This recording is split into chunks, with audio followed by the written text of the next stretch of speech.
yakanaka ndiko kunzwa. Eta mheremhere yako yakanaka ndiko kunzwa. Come on, come on, come on. Do that, do that, do that.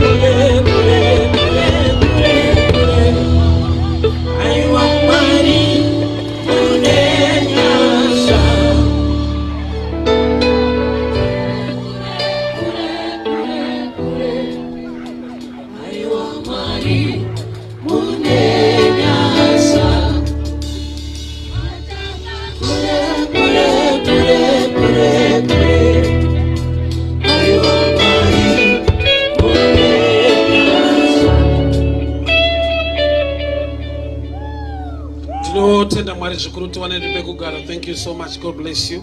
Manjita.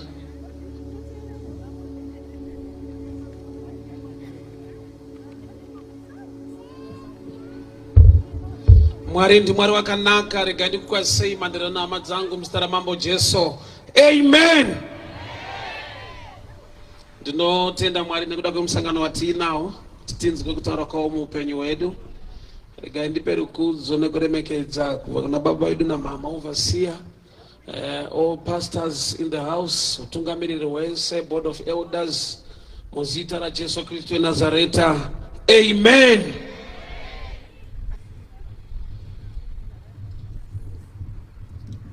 Thank you. Ndichada ndikasike kupinda mushoko ra Mwari.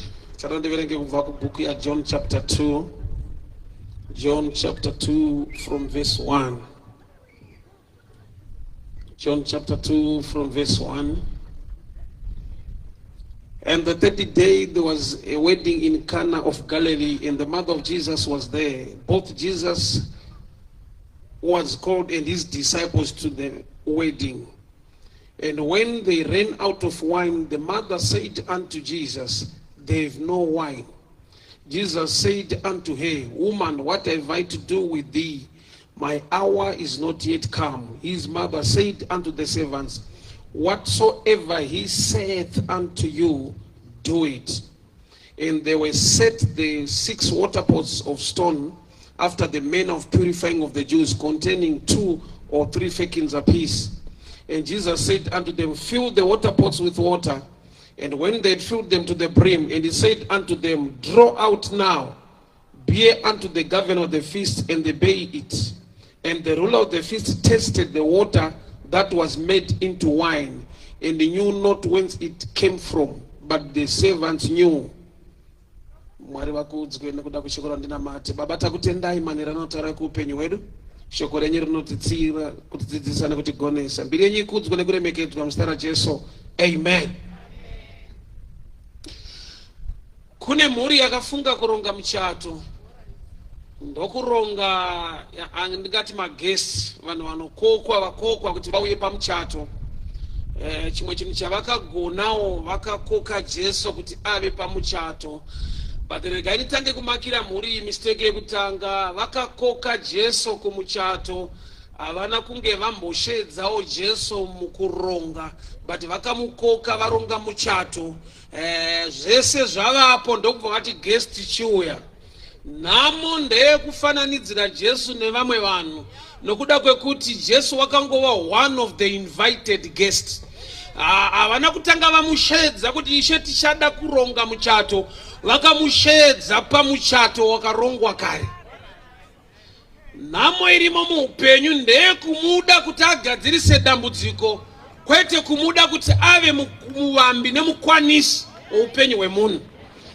Pano pane vanhu vafimba vakawirirana vakaronga kuti tichada kuita muchato, ndokuseta date, ndokuchinyora ma-invitation cards yekuti naJesu ngauyewo. Zvakanaka zvavaita ndeyekuti Jesu auya, but pane dambudziko ndeyekumufananidzira nevamwe vanhuwo vangokokwawo kuti vauye pamuchato. Ndiri kushumira Mwari wakasiyana nevanhu, asingafananidzwe nambuya natete kana sekuru, nekuda kwekuti kunozosumuka dzimwe nyaya dzamunenge maakuti Jesu tioneiwo, gamba imi pamamushedza mamuenzanisa nevanhu vamashedza. Ko zvapashota wine madi kushedzawo tete vekumondoro kana sisi vekuchipinge, uchaona kuti vari kuziva kuti Jesu akasiyana nevamwe. but sei pama invitation cards mangoti Jesu nevadzidzi namai vake huyai madii kutanga mati Ishe tinokudai kuti kana takuronga zvinhu zvedu tichironga pamwe chete nokuti imi munoziva ramangwana isu tinongofunga ramangwana, but ivo vakati kana tapfimbana taronga zvinhu taita budget tichamuda musi watichada kuita muchato. So era yavo ndeyekufananidzira Jesu nevamwe vanhu. Zvakanaka mamushedza auya, but yepano pane nyaya waini yakabva yashota. Handifungidzira kuti vanhu ava havagone budget nekuronga, but dambudziko ravaita nderekuti wavashedza auya. John 15 anotaura achiti ndini muzambiringa wechokwadi, iye anobva ati inwai ropa rangu ndo waini yesungano itsva, kureva kuti pane hondo yewaini pamuchato, nokuti makatrusta waini yenyu mukasatrusta iye ane waini yake inogara nekusingaperi. So vanhu pamuchato vashedza Jesu, but vamushedzawo semunhuwo zvake. Nyamba havasi kuziva kuti pataironga muchato, pataida kuronga mari yewaini nebhajeti dzese, dai takati Jesu chimira yapa taibvisa mari potutwa mvura vanhu vasati vaungana, but uchaona kuti mari yavakawesta vachitenga waini nekuronga zvese, waini anga aripo zvake anogadzira isingadhure isingabhadhariswe, nokuti kana yawaini yaJesu haidi bhajeti, inongoda vanotenda nekuteerera. Vakanzi tutai mvura mupe mukuru wemutambo. Dzimwe nyaya dzaunogadzirisa nemari wakashaya Jesu munyaya yako, nokuti iye anodzigadzirisa, iye anoti uyai mutenge musina mari. Vanhu havasi kuziva kuti kana Jesu aripo waini haiswi pabhajeti, inoiswa paobedience. Nokuti kana ataura zvaataura tikateerera zvaataura, chinhu chatakapledja tikati ngatisimudzei maoko vari kuuya nemari ndanani titenge waini, chinongoda vanotuta mvura chete. Mwari uyu akasorovha dzimwe nyaya dzauri kuedza kusorovha nemamazano nekungwara nemari dzako dzaakasorovha mukumuteerera bedzi. Waini yashota pamuchato, kana Jesu akuda kuti ivepo anongoti tutai mvura. Ufunge zvanga zvakapfava sekutodaro kuti bhajeti dzamakaita pawaini hadzaifanirwa kuitwa dai makatanga kuronga neanoziva kuti kana zvashota ndine shoko rinokavhira pakashota, nokuti shoko rake haridzokere kwaari risina kuzadzikisa chaari kutumira. Zvoda kuti Jesu ane mashoko anokavha nhamo dzako, but wakatanga kuronga wega. So vanhu vakagara pasi vakaronga tidaita muchato, ngatiunganidzei mari dzewaini, waini ikanotengwa ikavapo, iyo inotengwa yacho ine misikanzwa yekumboshota futi.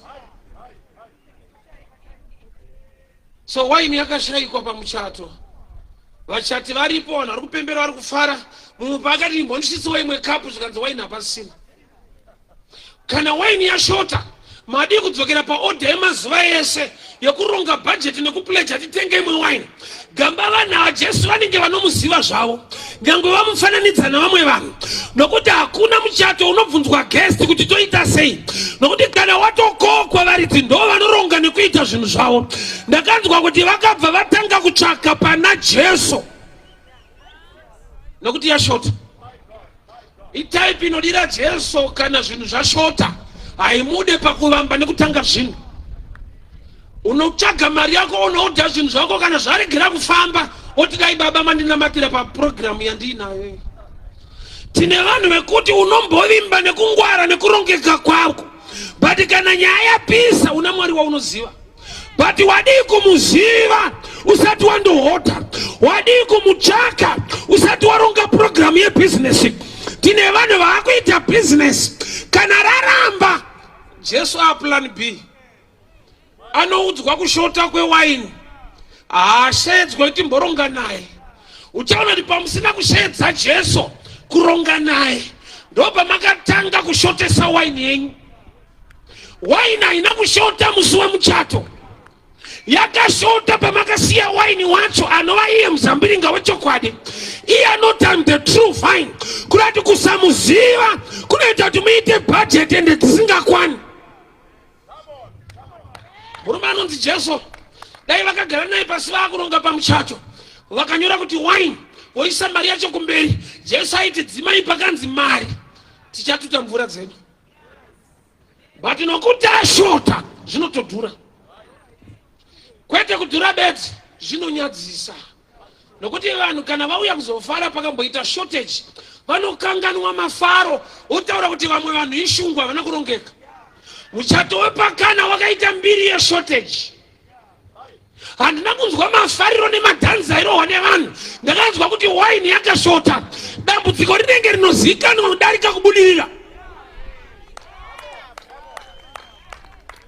Handina kunzwa mimhanzi yairidzwa nejoyi yaitika, ndangonzwa kuti pakashota wine. Saka ndokubva vataiwa kana Jesu aripo taurai naye. Chakanakira Mwari, it's never too late with God. Chakanakira Mwari ane hanya nenyasha nevanhu. Saka pano pana paende taurai naye wine yapera. He is a guest. Pane munhu aripo anzi mukuru wemutambo, master of ceremony. Kurati tine vakuru vatinavo vatinoziva kuti iyi nyaya havaigone, asi tinoramba takavaisa pachigaro. Asi anofanira kunge ari pachigaro chake nekuti anogona nyaya dzese ndiJesu. But pane murume ari pamuchato ari kunzi master of ceremony. Ko kana wine yapera madi kumboaprocha master. Takaremekedza zvisina basa nekuti hatizive Mwari. Takagadzika vamwe pazvigaro tikasaisa Mwari pachigaro chipamusoro-soro. Master of ceremony iri kudiwa pana, haidi kana mari. It's too late. Pakudiwa a miracle worker. Kosa kune situation in life yokuti kana vanhu vakaedza kutaura newe yako toda uri munanda waJehovha. Vanhu vanoita macounseling dzemarriage vane manotsi avanokupa. Kana murume adai mubate zvakadai, kana achidai mubate zvakadai, wako hachauya, hapana mabatiro.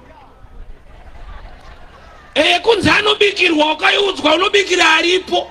Yakunzi anochodwa kubuda kuenda kubasa unochoda aripo. Wako kwaakaenda kana asiri Jehovha hakudzokeke nekuti kune ushereketwa huriko. But rangu rinoti ruoko rwaJehovha haruna kupfupika.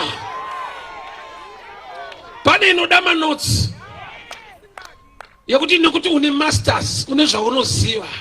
Ikadai unoshanda nenzira iyi, ukadai unoshanda nenzira iyi. Kune nzira dzese washanda nazo uchaona kuti masters dzawakaita, master of ceremony ari pamuchato une nyaya dzausingamudzi. COVID ndakanzwa kuti Bill Gates akadivorsa namadhamu wake. I was shocked. Bozi marriage mazhinji vari kuchenda kuti dai mari ikawanika marriage yedu ite zvakanaka. Ndikazoona vane zhinji vakuti taakusiyana. Ndakati dai ngaira njadzi yangu ndaita noise kuti sisi ndamune mhepo so muda kusodoroka. Bill Gates madhamu kuti handichada ari njadzi yangu ndaimuuraya.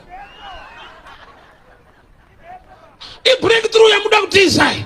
But unoona kuti ari kutotipa picture kuti mari yacho iripo yatakati master ezvese. But uchaona kuti imba iyi inonetsa kudarika ishe mari. Wakagadzira master wako kana iri mari unotsvaga kwazvo, shungu nekushingaira zviripo. But kune nyaya akuda anodarika master of ceremony. Ende murume wandakutaura manje anonzi Jesu. Dambudziko rako hauna kumupa position yake, unewo wakagadza ipapa. Handisi kuti position yakapiwa murume uyu iri wrong, chiri wrong kumupa position monyima Jesu position inodarika yemunhu. Zvakanaka kuremekedzana, but kuremekedza Mwari kunodarika munhu. Why? Nokuti munhu ane dzake nyaya. Kwaunotizira kune nyaya dziriko. Ndaiti wese ari position yekubatsira vanhu kukansela zvinhu zvake zvinenge zviri right. Nari kutokansela marriage yako yake inonetsawo, but kubasa haangarovhi. Unozara unogona kuenda kumba kwa mfundisi une nyaya dzemarriage yako, ende mfundisi vane nyaya inenge yako iyoyo mumarriage yawo. Akambokuti same. Panobatwa munamato osara vachinetsana mukati umu. Why? Nokuti vane position yavo semunhu, but kune zvinoda Mwari. Ukasaisa Mwari panzvimbo yake, master vakava munana uyu havaugone. So why ni payaka shorta wani chinhu chaoni chakakasika kuziva kuti haidi munhu watapa position iyi. Yakuda chenyamweta munyima chigaro, but idzi anodzigona. Hama dzangu kune dzinongogonekwa naMwari, kune dzinongoda iye Mwari chete. Hama shaMwari, mari, kungwara, kufunda kunokuudza kuti apa hatigona, nekuda kwekuti ukazvitarisa naturally unenge wakaudzwa manotsi acho chaiwo, uchiita chaizvo zvinodiwa wosiyiwa, uchiita zviright. Indaiti vanhu vari kurambwa mwacho vari wrong, unorambirwa kuita right kwacho. Varume hatinambokwana guys, kwatinosiya kumbawo kuti tichienda kwatiri kuendawo zvokuti ukagara unozoona kuti iye amhepo iyi. Kuna baba wakauya kuna Jesu wakati mwana wangu kana zvamubata, kureva kuti mwana uyu hasi anobata, but kune zvinhu zvinobata vanhu. Kana zvamubata zvinomuwisira mumoto, kwete kana abata iye ari right, but kune zvinobata. Saka zvinobata zvinotoda Jesu anobata neruoko rwesimba. Zvapfuura level of thinking kuti baba shuwa vangasiye mhuri yavo, mhuri yake anotoida, asi kana zvamubata, kwete kana abata, kana zvamubata. Nokuti timu racho rine mamwe mabatiro. Ndiwana kana zvamubata, vakakubata panotoda nyasha. Unoitirwa zvaunofundzira kuti pamwe panyika hazvioneke izvozvo. Ana kana zvamubata, kana vakubata unochodwa munzewo mukapanika. Ndikukutaurira pakashayikwa Mwari apa. Ana kana zvamubata vari murodhi vakakubatira husband, unondoudzayo kuti mfundisi inoda Jesu. Nokuti kwaari kuenda kwacho ukatarisa munhu wacho unoona kuti iye amhepo. Iye haisi choice, ispirit. Zvauri zvosiyiwa utere kwaenda kwacho pakuda munamatwa.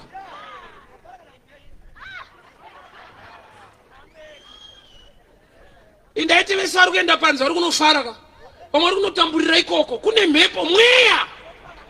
Kwaanobva nekwaari kundoswera ari, ukamutarisa ari kutambudzika panze uyu. Amene akanyepera vanhu kuti ukabuda mumba mako ukaenda panze apa unofara. Kunze uko kune mhepo yekuti mufaro wacho hakuna futi, but haubve.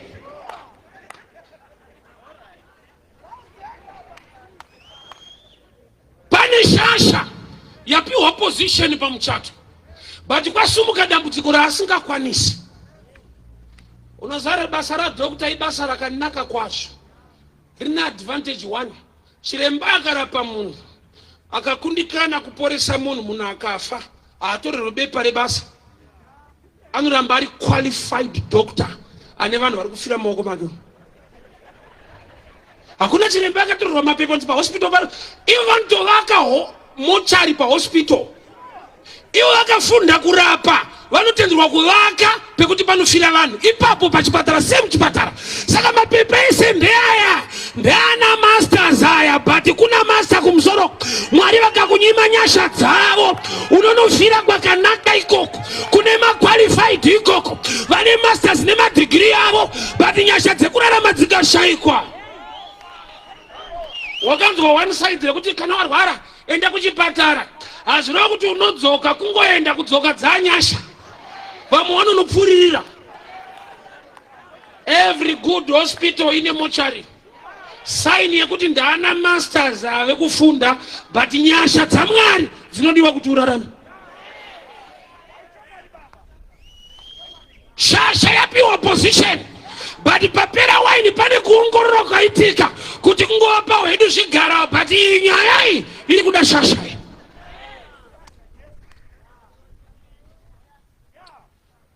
Kana ukava nemishonga kwayo, right medication, haitadzise ataki yawakaipa kubudirira.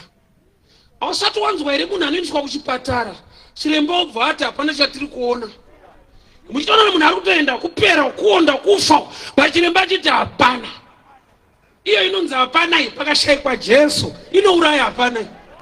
munhu anofa zvekuti papostmortem inenge chingonzi hapana chatakaona. Saka anofei musiri pasina chamuri kuona. Mishini yedu haisvike pazvinhu zviri spiritual.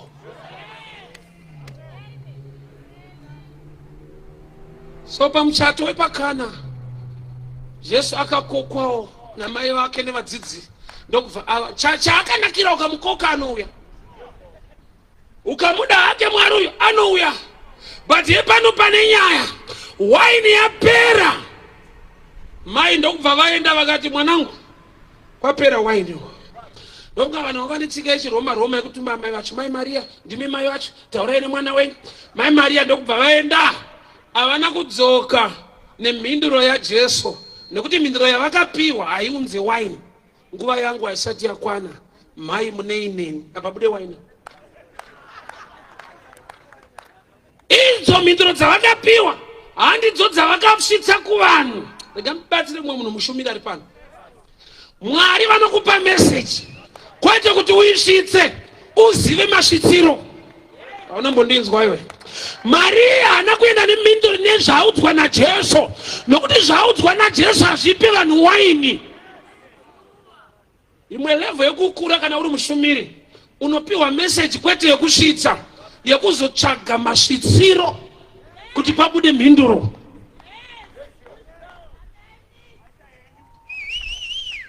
Mai muneineni nguva yangu haisati yakwana. Haana kusvika kuvanhu vakati nguva yemukomana haisati yakwana, ari kutoti mai muneineni.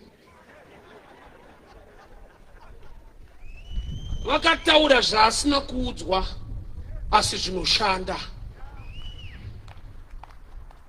Unasara kana munhu akura unogona kuudzwa nyaya yawanzwa iyoyo haisiriyo nyaya yacho, but isina kutaurwa. Maybe I'll give an example. Patairara mukicheni kudomboshava kuti kune magadheni ka, mbuya vangu vaiti vakairara vabika, vaiti vakauya kukicheni takarara musaidhi memoto seboys, vaiti zvamurimi mogozodya nyama. Zvataurwa zvanzi zvamurimi mogozodya, zvazvinoreva tisadye. So imessage inechekuita nematurity kwete kunzwa. Problem yako unonzwa saka zvichikunetsa. Hausati wane maturity yekugadzira manzwiro uye nekuziva kuti zvinorevei. Munhu akura, munhu anogona kuinterpreta chataurwa. Munhu akura, ndaifamba nemumwe mukomo wangu so ane musikana waakapfimba, musikana ndokubva aramba. Zvandaitonzwawo inini. Vakutiudza zvikanzi zvabuda musha. Ati no one kuna Noah yes. Iyi ndakaiona kakana kwandiri kumarriage. Adzimai vangu vandinawo tine vana 3. Pandakavapfimba vakanditi kwana, nakwana yeyo taama mu3. Unyatsona hapana kukwana kwaitsvagwa. Vana 3 vanofanira kukwana muprogram.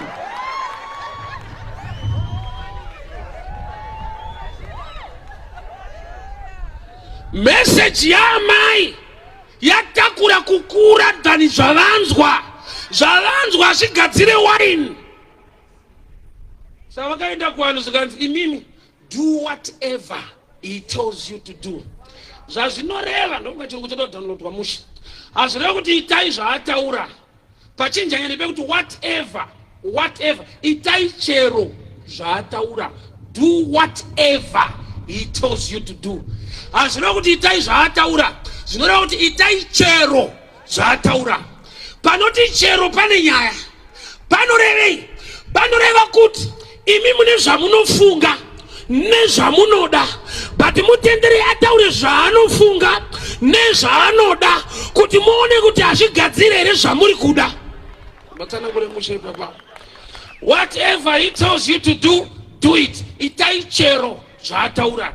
Isa hatisi kuda chero zvaataura, tinoda kuti ataure zvinowirirana newaini yakashota. Nekuti chero zvaataura zvinomutendera kutaura zvaari kuda, even zvinoita sekunze zviri off topic. Saka yenda kubva ati tutai mvura. Dai mazuva anandiripo ndikakungwarisa kweda taiti muudze kuti hapana kushota mvura because hasi kupimbirana nezvatiri kutsvaga. Unoziva unouya kuconference kucrusade kudai so, porohwa nyaya unonzwa kuti hazvinei nesu izvi. Why? Nokuti ane right yekutaura chero zvaataura, but nokuti anoziva kuti ukateerera chero zvandataura, number one, is sign ye trust. The one speaking, not the process. Hakuna mvura inotipa wine, but iye kana ataura kuti tuta mvura, tika trust iye. So pakututa mvura I trust. Zvadarika level ya understanding. Bible rakapfava harisi bhuku rekunyanya understand, ai bhuku rekubelieve. You are not only believe, you are trying to understand. So tona uite nekuti zvinenge zviri off topic. Padenga bato nyaya marriage imbangu yaita musha. Pandangobata nyaya obedience ndomakarasika imba yako imo. Iwe audzirwe ka. Audi kuitiswa iko kuri kuita.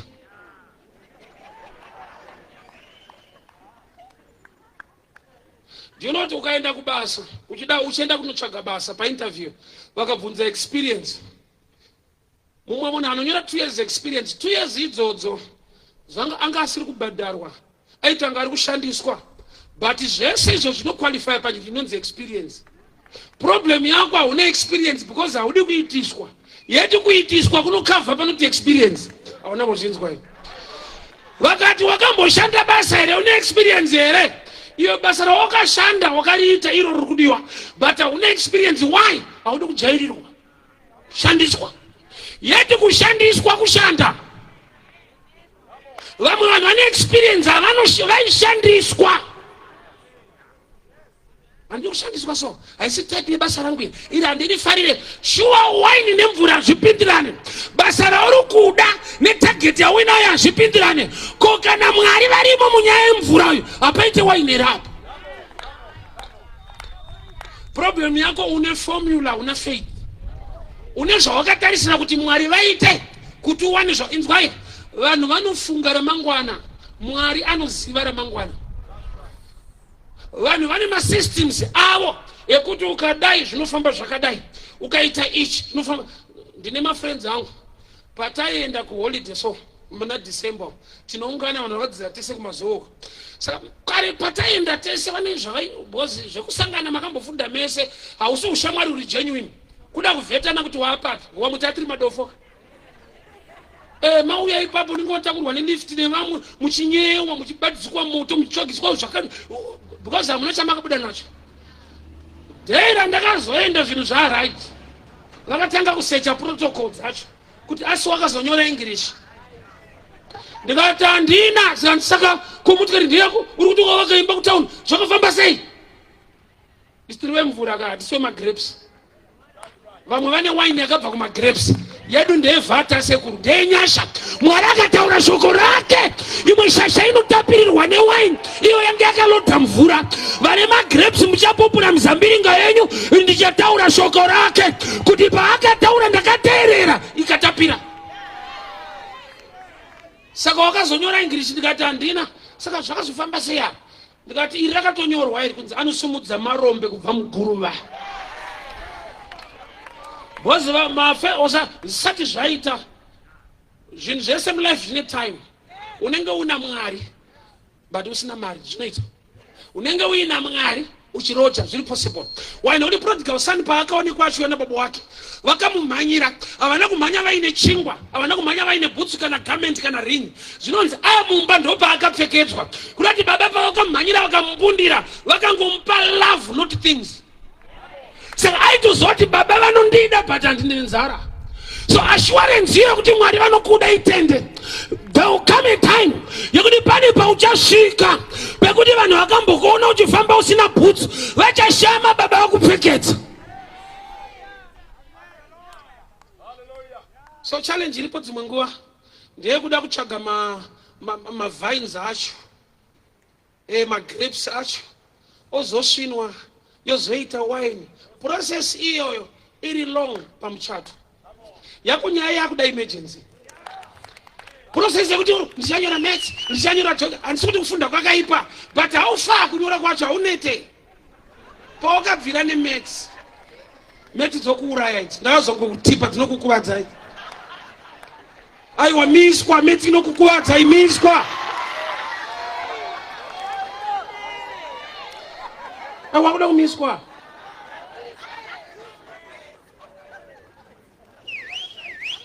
Nhamo yataita ndiye kutsvaga formula dzevanhu.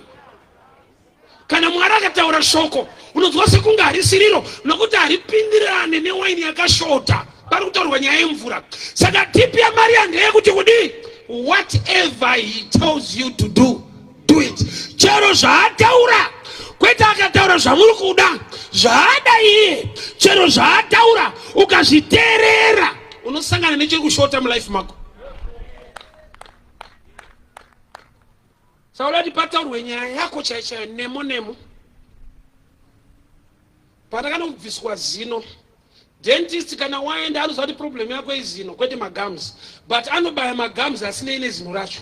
Chiri kukurwadza izino, but atange nekuribvisa, anotanga nekukubaya, kubaya kusi kubvisa. Saneti unombondibvisa kandi ndine problem kudaro unondibayirei.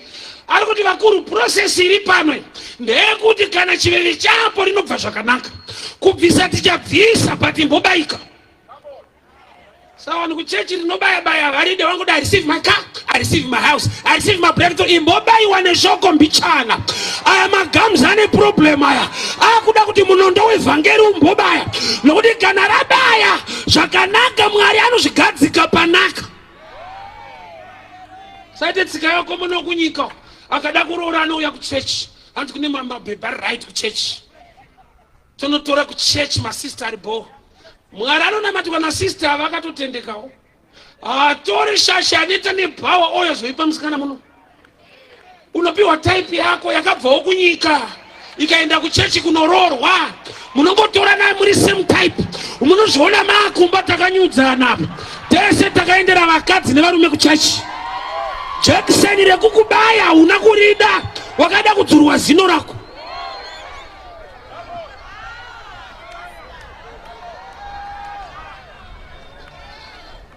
Do whatever he tells you to do. Itai chero zvaataura kana sikasapindira nezvamuri kuda, but nokuti mamupa position yake saMwari.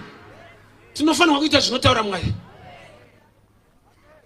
Chinoita kuti vanhu vasaite vanofunga nemafungira ari carnal. A carnal man will not receive anything of the spirit. Why? Because ukazitarisa kuti water, wine.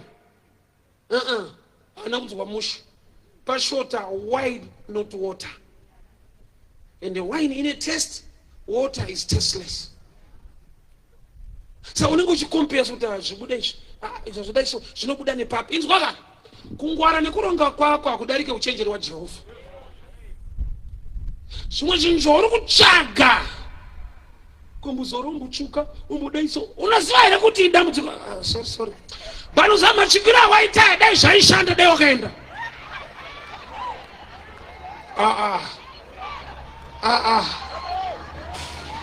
Mafuta anokukuwadza aya. Pakashayikwa Jesu iwe mvura chete yakaita wine. Panoroorwa munhu mutema wani. Unofana mafuta handizvo andikutaura pani mafuta anokuwadza aya.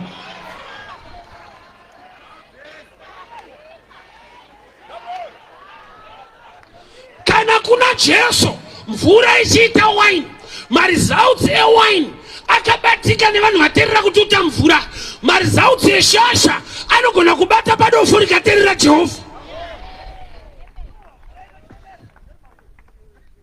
Because ndokuti vandione. Ukadaiso zvinobuda, dai zvai even beauty chai. Life is very dangerous in this. Ukaenda murodhu dai zvaitenderwa kufamba netorch. Uchitarisa face dzevakamira murodhu. Unyazonoti type yephone nge iri kumba. Kunenge kune simbi dzepanze. Sarunako rwese muri kurumisa murodhu. Jesu akashayikwa. Metsa ibudei. Tarisari mumba ngari panze. Unonipange pakati game kuchinjana so. Afana ngari panze ari mumba wewe mumba ari panze. Wine ine test yayo. Mvura ina test. But pakateererwa Jesu zvinowanikwa mu wine zvinobatikira kumvura. Sanyeperwa nevanhu maprocess awa. Kuzodi yako nyaya to emergency. Nokuti kana wine yashota pamuchato. Muchato unoitwa one day. few hours. Saka wine inotesta better with age, with time. Kuti vanhu vaende kumunda kunotsvana mizambiringa. Oiswa paanoiswa zvoitwa fermentation yezova wine. Ma-weeks, ma-months. Muchato ma-hours. Kurati paya kudiwa Jesu. Anotora zvinoda kuitwa nenguva yakareba. Ozviisa mu1 hour. Kune nyasha dzavanofuna dzinobatika after 5 years. May God give you grace. Munguva diki iyoyi ngatibatike. Process yevanhu inonzotaimira kana munhu achishanda kuti December tichapiwa bonus. Mwari chaakanakira manje haataimire calendar. Blessing haine ine season. Ine chekuita neobedience. Genesis 26 Isaac akanzosaende kuIjipita ndokwaienda vamwe. Iyi nguva yenzara kuIjipita kune maguta. Iye kwaakagara kuGera kune nzara. Mwari vakati usaenda Ijipita, stay in Gera. Gara imomo haisi good advice. I God's advice. Why good advice? Hauudzwe kudyara munzara. Unodzwa kusuduruka kutiza. You look for green pastures. But as a believer, you are not meant to look for green pastures. Yako ndi Psalms 23. The Lord is my shepherd. He leads me. I don't look for green pastures. I check my shepherd where he's taking me to. Lokuni ndichaenda kwa guri nani? Kwa ndinobuda ndisiri nani? Genesis 18. Lot akapiwa mukana na Abrahama. Sarudza kwa kuenda uende. Vari kunetsera na mafuro mombe dzawanda. Lot kwa kusarudza kwa kuenda. Baba rangu noti he pitched his tent towards Sodom. And the result ya Lot akabuda ikoko achimhanya asina chai nacho asina bachura futi asina kana asarudza. Problem yake chaita kuti mombe dzaloti dziwande ari kuteera Abrahama neropafadzo ndokupiwa sarudzo yekubva paropafadzo yacho ndokuteera maropafadzo. Hauna kundinzwa? Mombe dzawanda dzawanzwa nei? Akangana akadanwa na Mwari ndi Abrahama kwete Lot. But nokuti watevera akadanwa wakubenefita ropafadzo. But mombe dzako kukanganisa zvokuti wakuteera mafuro. Akazobva kuSodoma achimhanya. But angaenda kwaakanonge kuri nani. Hakuna kutanga nekunaya moto. Kwaitombonaya mvura. Satani akangwarisa kusvika level iyoyo. Problem yako haitanga iri problem. Unotanga uchinzi I love you. Ozo unoti pamitiswa muna. Mu love you imomo. Ya numba pachadiwa muna. Hautanga uchinzi I will meet you. Pana unzi I love you. Unozo mwana result yacho I meet you. Timu ira itaure end result inotaura zvauri kutsvaga zvaunoda.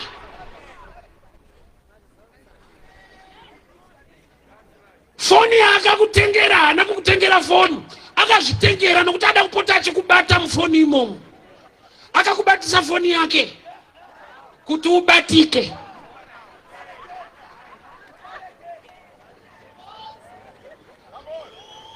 Pakana paita dambudziko. Nokuti kune vasingazive kuti mvura inogona kuita waini kana mateerera Jehovha. Hama dzangu vanhu vari maprocess nekuronga kwawo. But kudenga kuna Mwari une nyasha. Zvokuti izvo zvakashoreka zvinenge mvura izvi vanhu vanotapirirwa. Ropafadzo yakasiyana nekungwara kwevanhu. Iyo mvura iyoyi kodai vakagara pasina Jesu asati varonga muchato vakangoti ichida zoita waini yedu tingade mari. Jesu aingoti nyararai. Kana mbakuda waini tichangotuta mvura. Kuti pawakabvisa Mwari kuti ataure shoko mulife mako ukatrust mari yako shortage haishaiki. Life iri very stubborn. Ine zvinhu zvinoshota. Kana ukazama sei pane nyaya dzekuti pakangoshayikwa Mwari hazvibude. Mari iripo mwataiwa. Bible rinoti man answereth all things. Rinodaro. Problem yako kusarinzwa zvakanaka.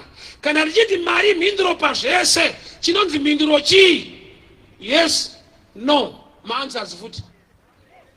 So chona pa cancer mari inongoti imboita kukemo but ozongofa zvako. Ino haigoni kukuporesa. Ane answer inoti yes in every situation ndi Jesu. So vanhu vakataiwa tinounganidza mari dzedu totenga mizambiringa yedu zvinhu zvorongwa waini yovapo. inoshota. Saka waini zvayashota komukuru wemutambo muri kutaura naye, vanhu vanotoziva kurongeka, kungwara, kuziva yedu, but nyaya iyi iri beyond intelligence. Saka uchenjerwa unotsvagawo panyika ino ukashayiwa the wisdom of God. Kune nyaya dzaunoti zvinowira vakangwara, kuti nekungwara kwese sei zvawira. Indaiti munhu wese ari mudambudziko akapusa kaya, svika ndazoona shasha dziri kukundikana, ende ndo dzandakanzwa dzichitaura dzaakutaura mumorombe so, but awandirwa nyasha. Wasada mudzi vanhu vachitaura here kuti uyu ndi balance but ane mari yake. Kuti kungwara kunoona kutokushayisa mari balance achiita. Handi balance but ane mari yake. Oh, zvinoita panyika. Kuti balance so unotunzwa kwako. Yes. Kungwara kwese nekurongeka kweso pane ka shortage kanouya. Saka Jesu amukoka ndokubva vataura naye. Mai vake ndokubva vabata chinhu wani, kuti shasha iyi haitaure zvamunoda, itai zvainoda kana yataura. Tsika yedu ndeyekuudza Mwari zvatiri kuda pane kuti tizive zvinodiwa naMwari zvakaviga zvatiri kutsvaga. Imwe shasha yakapinda mupureya, Bhabha roti mukadzi akanaka anobva kuna Mwari, ndokubva ainamatira Mwari toda mudzimai, ndokubva atodescribe ndokuda akati simbei ko Mwari ane vanhu vesezvo. Wakawana anga atori muslimu wani mutete, ndokubva adzokera kupureya. Ishe ndakati akasimba, mweya mushanda akamuzevedzera kuti fidha uone. Imwe yacho inotoda iwewe. Maonzero ari kumuita ndo majaindi acho kaya. Kuneva kuti mukarambana ndopa uchaona kuti munhu anosimba. Paari ndo panoonza kwete kuti asimbe. Paari mukangosiyana bedzi uchabata shuwa. Kune zvinopindirwa nekuita kwako. Jesu haana kungoshandura mvura kuva wine, akapa vanhu instruction, tutai mvura, tutai mvura. Pakututa mvura apa panotoda vanhu vanomutenda, nokuti pari kututwa mvura pakashota wine.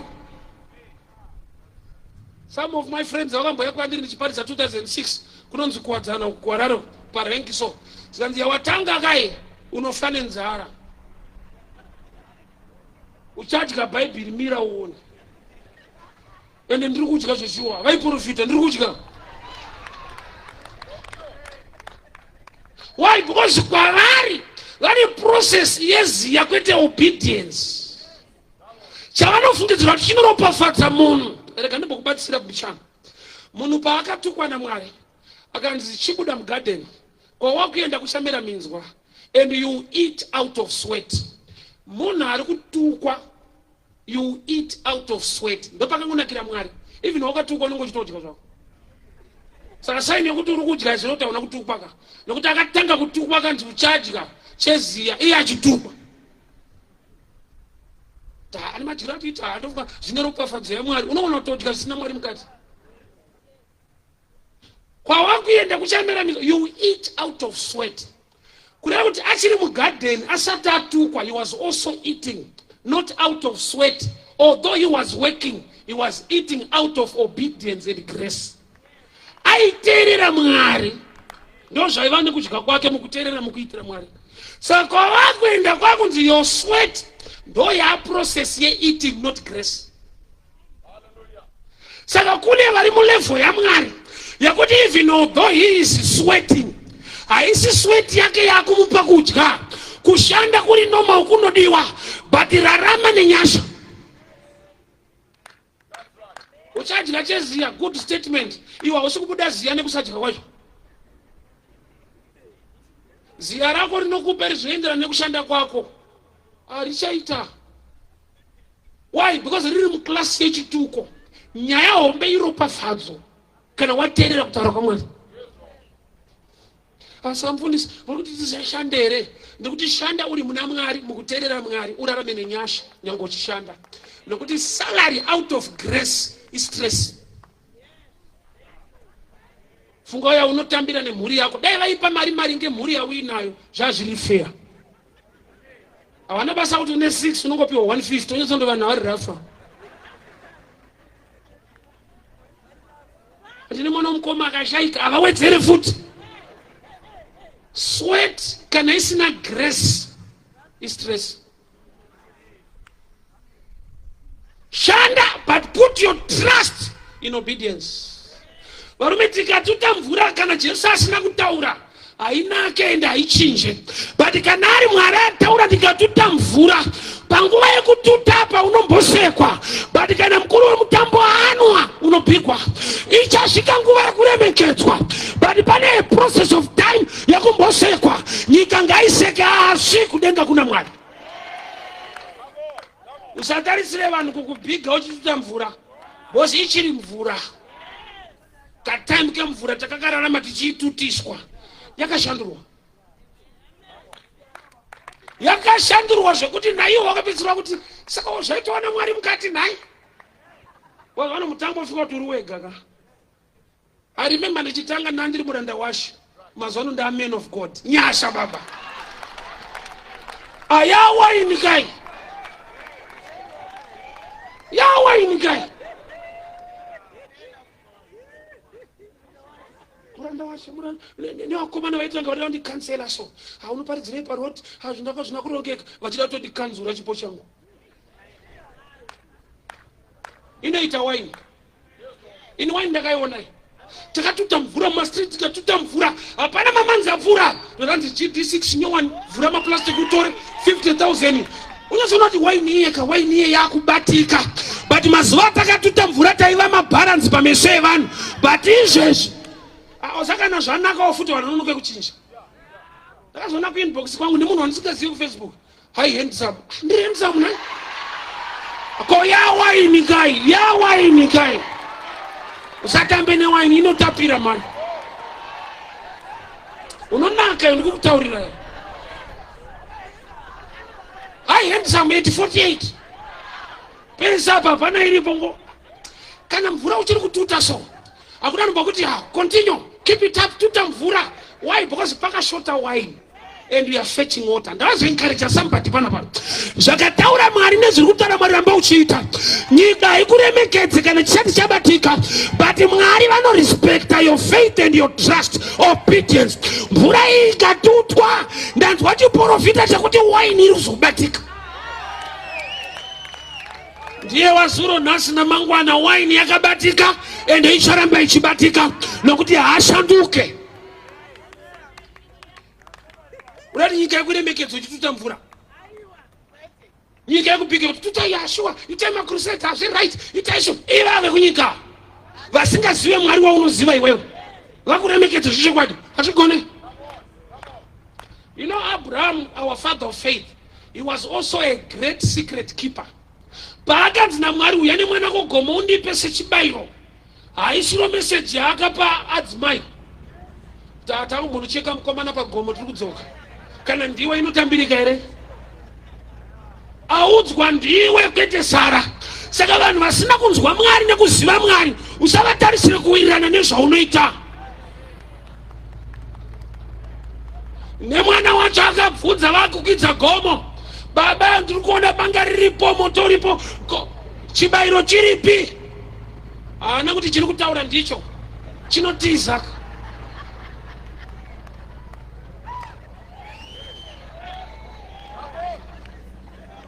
Life zvairire kana upe a tip of wisdom. Mu life trust munhu anoti ndinokuvenga anenge achirevesa. Wasingafanira kutrust munhu anoti ndokuda. Nokuti vamwe vacho vanokunyudza vakakunyepera kuti vanokuda. Yakuti ndokuda inobetray kudarika I hate you handikufarire ijenyi mutoko. But ndokuda yakatakura zvakawanda. Ndakazoona muBhayibheri kuti kiss is dangerous. Jesu kuti abatwe Judas akati pautodakarika kiss mumuzive. Ndobona kuti I miss your kisses. Unotengeswa. Panobatwa munhu. Kiss yakabviswa kubva kudhara ndoya uri kuchemera. Hambo ndi kiss unokiswa usingadiwe zvinoita. Wana anokisa na mtauni usambonetsika zvako. Inoshanda zvakawanda kiss. Pontengeswa munhu. Unovengwa zvekuti unokiswa zvekuti unofundzwa kuti uri kudiwa. Nguva yekuti uta mvura iriko. panguva yekututa mvura usatarisira vanhu kukubhidha nekukuremekedza. Kuvimba naMwari nekuita zvinotaura Mwari zviri padunga munhu. Mwari chavakanakira haurambe uchingotuta mvura, pane change inofanirwa kuitika. Ndauya kuzoprofita shanduko murelationship, mubusiness. Ramba uchitrasta Mwari, ramba uchiita kuda kwaMwari. Chandinongoziva bedzi pachane testimony yakasiyana nemamwe. Ariko matestimony yanga iri mvura ichitutwa ya wine. Kana vanhu kuti vazvitresa izvi zvikasashamisa asi Mwari.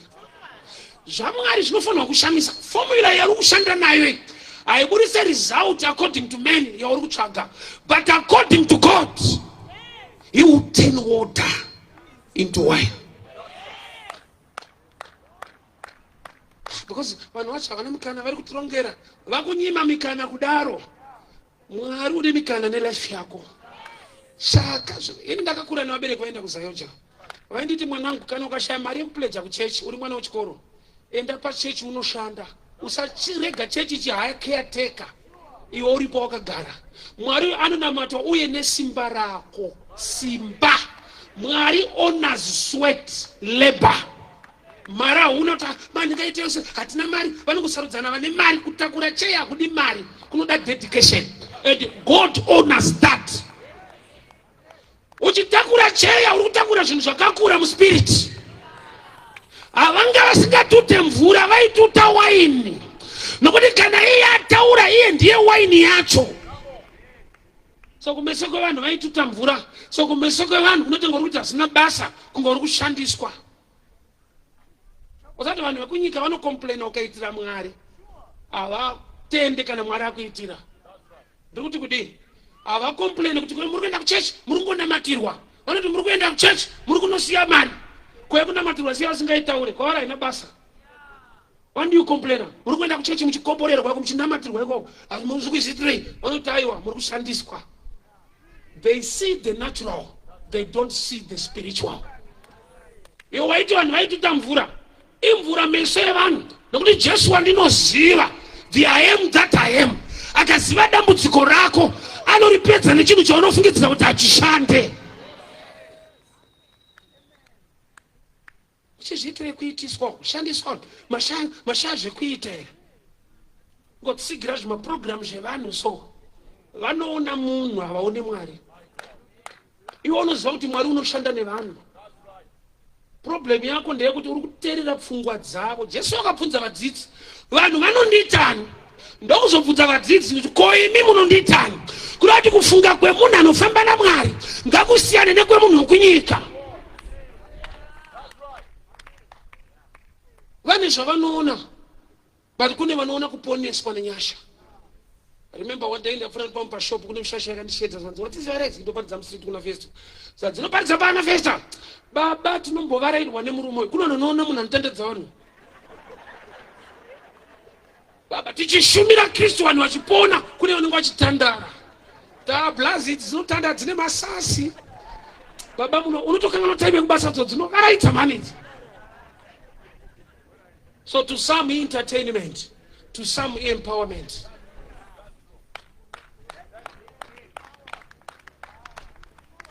Mvura inoda kututwa kana wamuziva kuti harevi nhema.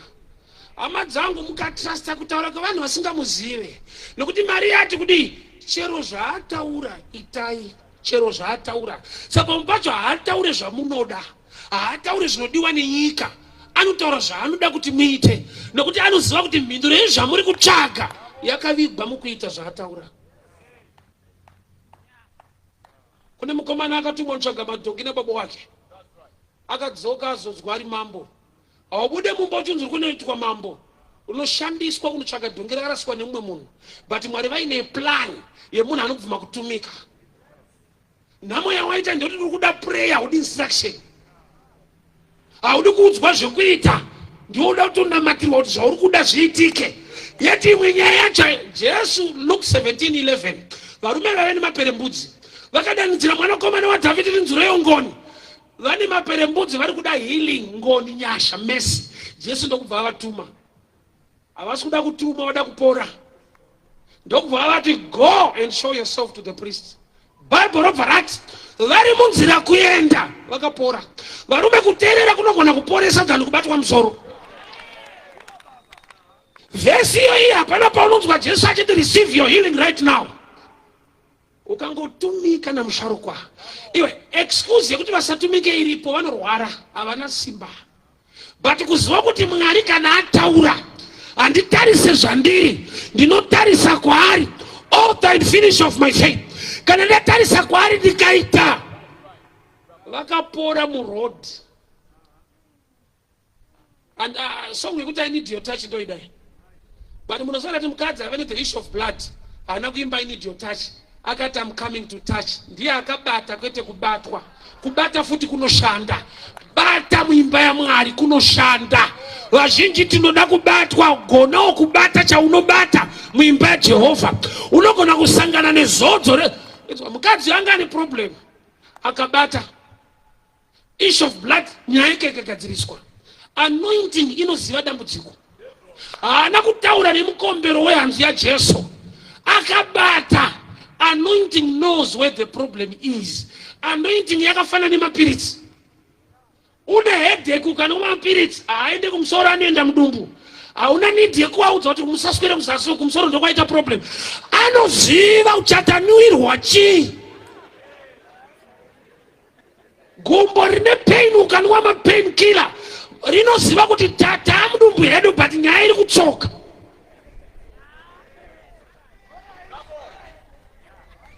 Akabata nyaya yake ikadreswa nekubata. Problem vazhinji vedu chekubata muimba yaMwari hatichide, toda kungobatwa.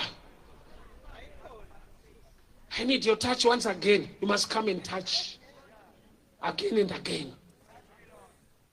Munhu ngaatute mvura. Tutai mvura. Vanhu vakatanga kututa mvura. Usandoudza kuti vanhu vayombera maoko kuti iri kututwa mvura panoita wine. Pakatoita makuwa mukati makaita nyaya. Ndi Jesu kwacho akomana asitomboziva kuti chiri zvikufamba sei. Akuuraya vanhu nekututa mvura. Kuti hapana angamuudzewo here. Unoziva kuti mufundisi mukataura instruction muchechi, musatarisire kuti munhu wese anozviteerera nepfungwa yakafanana. Muchechi mane mamwe machechi ari mumagrupu emaWhatsApp avakafomerana mukati mavo. Vanoanalyza message yaparidzwa Sunday. Kuti try hake but area iyi hazvisiri izvo man. Kune magroup mukati umu. Zvakafanana nekufamily ka. Kana usina mari una rimwe group rausirire hama. Uita mari unonzwa kunzi Edit wakadi muzukuru. Kwakune rimwe group iri.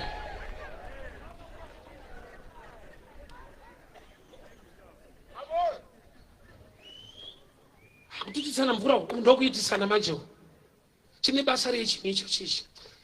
Murume ane demo rakawira, soro demo akawira mvura. Elisha akachikora bazi remuti ndokubva akanda. Chaakakanda achina kuenda kwaenda demo. It's a river. Chakaflowa chichienda. Demo rikauya. Dzimwe nyaya dzacho dzinenge hadziconnectani but zvinoshanda. Haana kutsvaga muti wokutsvaga kwaenda demo. Akangokanda pa point of end.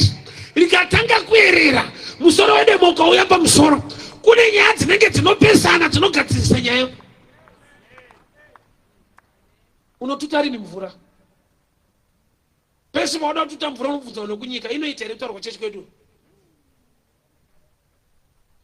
Munhu asiri wekumba kwenyu, zvekumba kwenyu haangazvitendi. Usatarisire vepanze kugadzirisa zvemukati. Tataurwa chechi kwedu. Pane program iripo but wekunyika vanonoke kukuudza udaendesa mari kuchechi unogara muchechi. Uri bishop here wakavaka kumusha. Unoziva vanhu vari kutaura zvine sense but kwete zvine faith. Good advice yakasiyana neGod's advice. Jona kuti aende kuNinevha anofanirwa kunyura. Iye aifungidzira kuti ndinofanirwa kuenda ndiri mubhoti. But paakanyudzwa akaenda.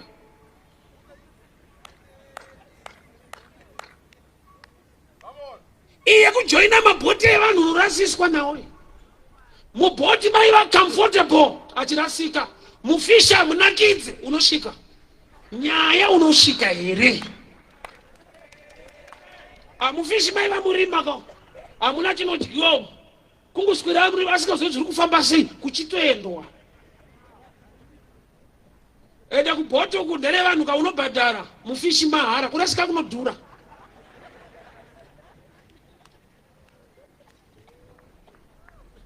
Yako nyaya yewaini yaida kugadzirwa pawakanjituta mvura iwe wakaenda kunorima mizambiringa yako.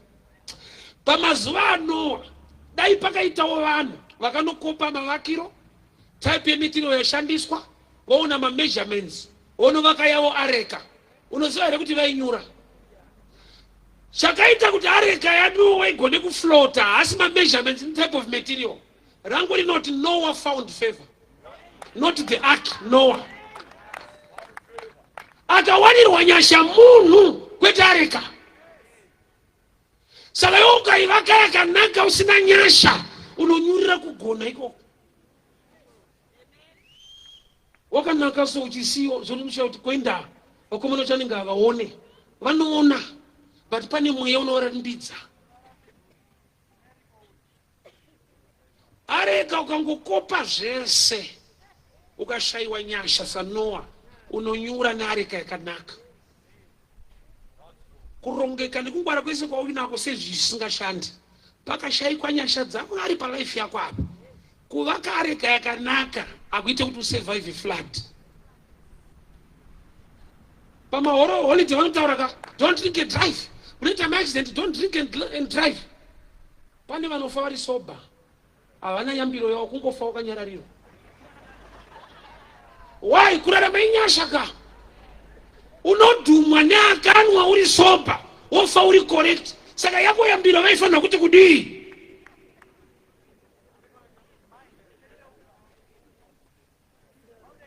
Intelligence kurongeka nechi zvinhu zvakanaka but pakashayikwa Jesu panoita shortage. I'm sure my time is done. Message yandanayo nhasi munhu ngaagone kututa mvura waini yake iripo. Chataura Mwari chinogadzira chauroda kutaurira Mwari. Nyaya yako Mwari anoiziva. Dambudziko zvaanotaura zvinenge hazvipindirane nezvaunoda. Why? Because une formula dzevanhu kuti wine inogadzirwa nemizambiringa hakuna mvura inoita wine. Formula yenyika neformula yedenga zvakasiyana. Zvinoda kuitwa naMwari muupenyu hwako arikuda kushanda nezviripo nemvura iyo isina test. Neudofo huri pauri usina kana chinonzi nevanhu pane chinobuda. Mwari anoda dofo kana Bible richiti anosumudza marobe kubva muguruva. Neni sika kuti koma marobe takawanda vamwe vasimusumuka enda vanorema iri vanhu. Mwari aremerwa nemamarombe akutadza kuasimudza. But ndakadiscover kuti there is more into it. Zvipi? Anosumudza marombe kubva muguruva asi juti yerombe kuzunza guruva. Ndokuti kwaanoda kukusvitsa hakudi mindset nemafungira wina wa. Unazoera kuti munhu anogona kutanga aine nhamo opedzira anhamo. And I'll give an example. Unotanga uine problem. Ne problem magara mese kwenguva refu. Machinhu one opedzira wa problem. So kuti paunotoda kubatsirwa panotanga padzingwa mweya yechinwa wokorektwa mind yako. Romans 12:2. Your mind must be renewed. Why? Because already mweya yechinwa nyengwe ikaenda hauna kunoenda. Ndaiti muroyi wangu akafa ndinosimuka. Hausimuka nekuti muroyi akafa. Unosimuka kuti zvaafa uri kuitei. Because pamwe watova muroyi welife yako hauna zvaunoita. Muri Mwari anoshamisa zviratidze unoshamisa hauna zvaunoita. Anoti ndinoropafadza kubata kwemaoko. Iwe une vhesi yawakakota. Shiri dzedenga hadzirime asi dzinodya. Ivhesi panzi shiri. Uri shiri here? Panzi shiri apa. Inga vanotaura vanoti shiri inozongofa.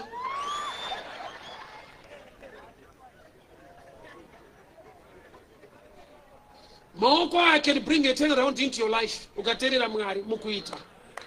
Tinonamata Mwari anoita zvishamiso. Tinonamata Mwari unoropafadza kubata kwemaoko. Ukateerera Mwari mukuita unogona kusangana newaini yakashota mulife mako. wakumbira kuti waini ngaivepo. Maria ari kuti itai chero zvaataura. Imi maida kuti mukataura iye aite. Manje mirako iyi inoitwa nekuti kana makuita zvaataura munowana chamuri kutsvaga. Iwe chako wakauya kuzotaura zvokuti Mwari vaite. Secha nyaya yako kuti ichaitwa naMwari here kana kuti newe. Mwari ane zvaanoita. Yes. Vanhu vana Mwari vane zvavanofanirwa kuita. Yes. Vanoziva Mwari wavo vachava nesimba, vachaita mabasa makuru, kwete vachaitirwa, vachaita. Kune zvokuti kana waziva Mwari nyasha dzapo, you do great things. Zvakanaka kubatwa musoro, zvakanakiswa kubatwa mukati memusoro. Vanhu vangu vaparara nekushayiwa zivo, kwete munamato zivo. Mwari vakati let the bird fly, nanhasi ostrich haibhururuke ishiri. Vanoreva nhema here Mwari? Kwete. Ko ostrich watadza nei kusimuka? Ukatarisa shape yeostrich inokupa clue. Yakasimba kwese kuchidiki. Dzikasadhonza musha upasimuka.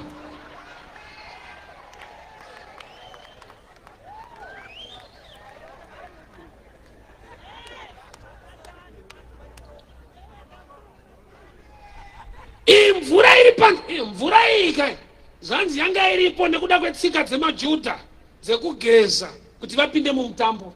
Vaiva netsika inenge yechimuslim, ukasvika panzvimbo kana pachechi unogeza kumeso, tsoka nemaoko. Ndo mvura yanga yakachengeterwa iyoyo. Pavakanzi chinotai mvura muise mukati, kudati Jesu ari kuti ndakuda kubvisa tsika dzevanhu kuti muchiona munana waMwari. Problem yako wakagara mutsika dzevanhu, saka usingagone kuita zvinotaura Mwari.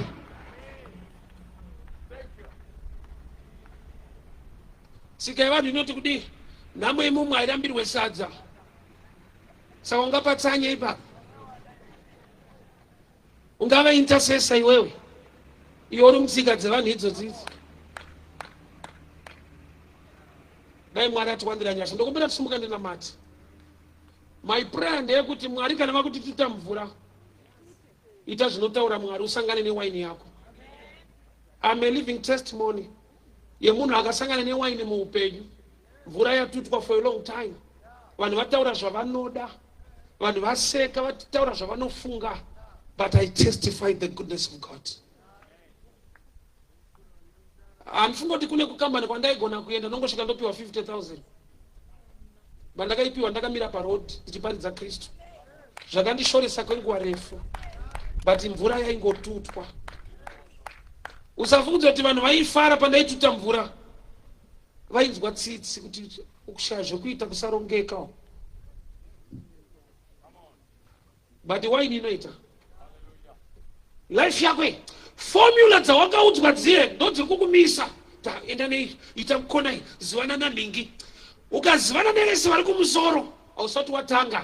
Kumusoro kune vari kudonha iko vachiuya kuzasi uko, but asingadonhi ari kumusoro-soro ndiye Jesu weNazareta. Just raise your hands, I want to pray. Baba, ndiri kunamata panzvimbo neMickles Garden maMutare. Ndataura simba rechikuru riri pamusoro peguta nenzvimbo.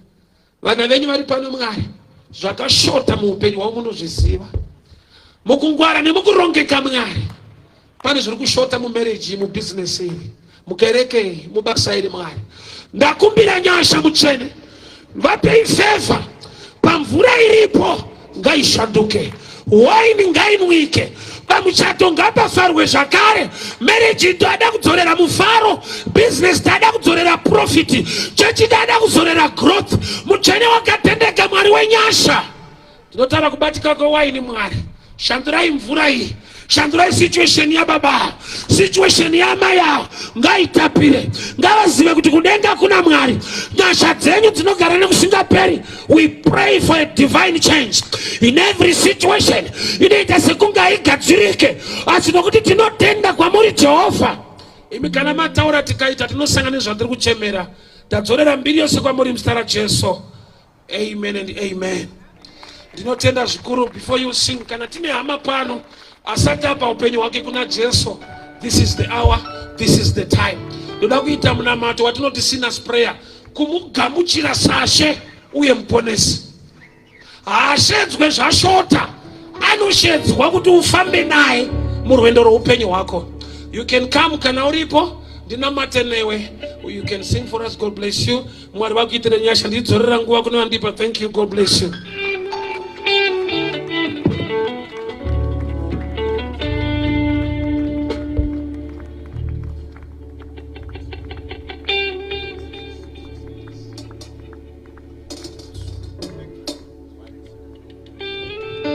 Ndiri kutenda kuti rudzi rwemashoko akadzama akakura akadai.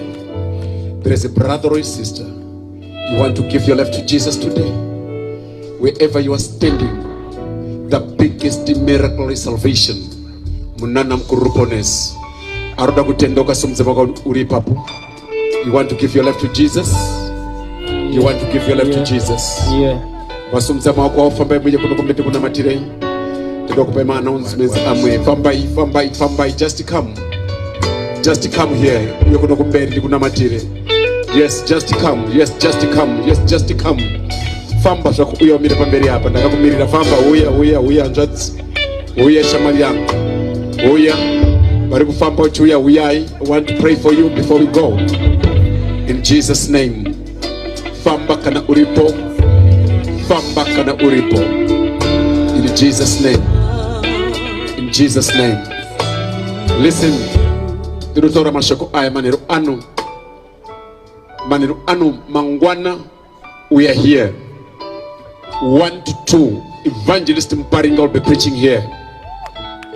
1 to 2. Kana uri kumba kwira kombi wouya wozwa message ya 1 to 2. Manero zakare Evangelist Mparinga 5 to 8. Negetine message zakare pano is going to preach again tomorrow evening. Zakati nema skat nema Neru, he is going to preach again to us. Mwari akuitire zvakanaka hama dzangu. Ngatibate nguva dzedu tiuye